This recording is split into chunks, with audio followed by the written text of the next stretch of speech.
बिस्मिल्लाहिर्रहमानिर्रहीम। अस्सलाम वालेकुम friends, welcome to my channel.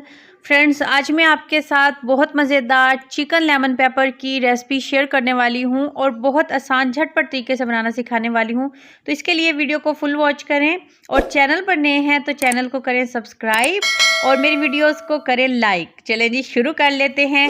यहाँ पर लिया है चिकन 1 किलोग्राम और इसको अच्छे से धो लिया है, सारा पानी इसका निकाल लिया छाननी में रख के।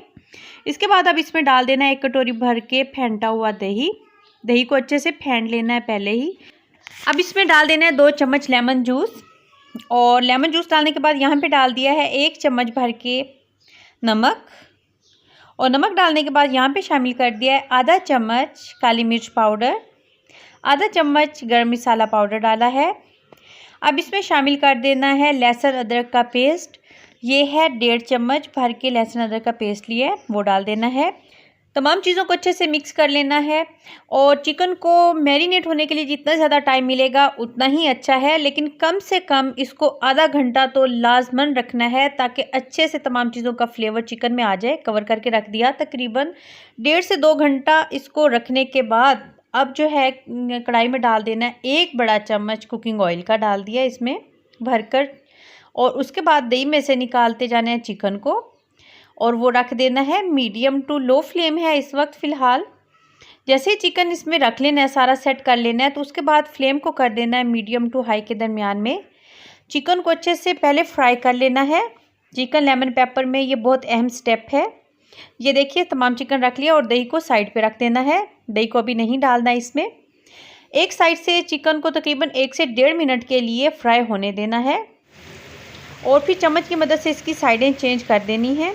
प्यारे से ऊपर गोल्डन से ऊपर कलर होना चाहिए, बिल्कुल इस तरीके से। बहुत परफेक्ट गोल्डन कलर आ गया, अच्छे से फ्राई हो गया चिकन। अब इसमें जो दही बचा था मैरिनेशन वाला वो डाल देना है, अच्छे से इसमें से निकाल लेंगे। थोड़ा सा पानी शामिल किया इसमें, तकरीबन 1/4 गिलास, और वो डाल दिया। अच्छे से इसको हिला लेना है और इसके बाद इसको कवर करके लो फ्लेम पे कुक कर लेना है यहाँ तक कि चिकन सॉफ्ट हो जाए। तो इतनी देर में यहाँ पे एक घोल तैयार करना है। यहाँ पे कॉर्नफ्लोर लिया है 2 चम्मच, उसमें थोड़ा सा पानी डाल देना है और अच्छे से मिक्स कर लेना है। ये देखिए ये मिक्स हो गया बहुत अच्छे से। इतनी देर में चिकन भी ये देखिए हमारा 15 से 20 मिनट में जो है वो सॉफ्ट हो गया, अच्छे से गल गया और इतना पानी होना चाहिए। इस वक्त इस पर डाल दिया आधा चम्मच काली मिर्च और 2 से 3 हरी मिर्चें कटी हुई। वो डालने के बाद अच्छे से इसको भी चंद सेकंड्स के लिए पका लेना है ताकि हरी मिर्चों का भी फ्लेवर आ जाए। काली मिर्च इस वक्त डालना बहुत ज़रूरी है, बहुत अच्छा फ्लेवर आता है। अब यहाँ पे जो घोल तैयार किया था कॉर्नफ्लोर का वो डाल दिया। यहाँ पे ग्रेवी अच्छे से गाढ़ा होना शुरू हो जाएगी। अब डाला इसमें धनिया और धनिया के साथ भी इसको अच्छे से मिक्स करने के बाद इसको ना लो फ्लेम पे रख देना है 1 से 2 मिनट के लिए ताकि तमाम चीज़ों का फ्लेवर आ जाए। तो देखिए कमाल का ज़बरदस्त सा तैयार हो गया। ये ग्रेवी कितनी ज़बरदस्त इसकी तैयार हुई है। अब इसमें डाल देने हैं एंड पे लेमन स्लाइसिस। इसको 1 मिनट इसके साथ कुक कर लिया और अब इसको डिश आउट कर लेना है। लेमन को एंड पे डालना है, ज़्यादा देर इसको ग्रेवी में नहीं रखना, नहीं तो ग्रेवी कड़वी हो जाती है। तो देखिए कितने झटपट आसान तरीके के साथ चिकन लेमन पेपर बनाना मैंने सिखा दिया। अगर आपको ये रेसिपी पसंद आए और लगे कि ये आपको मैंने बहुत आसान तरीके से बनाना सिखा दिया तो काइंडली चैनल को सब्सक्राइब कर लें और कमेंट सेक्शन में आके ज़रूर बताएं। मिलेंगे न्यू रेसिपी के साथ। अल्लाह हाफिज़।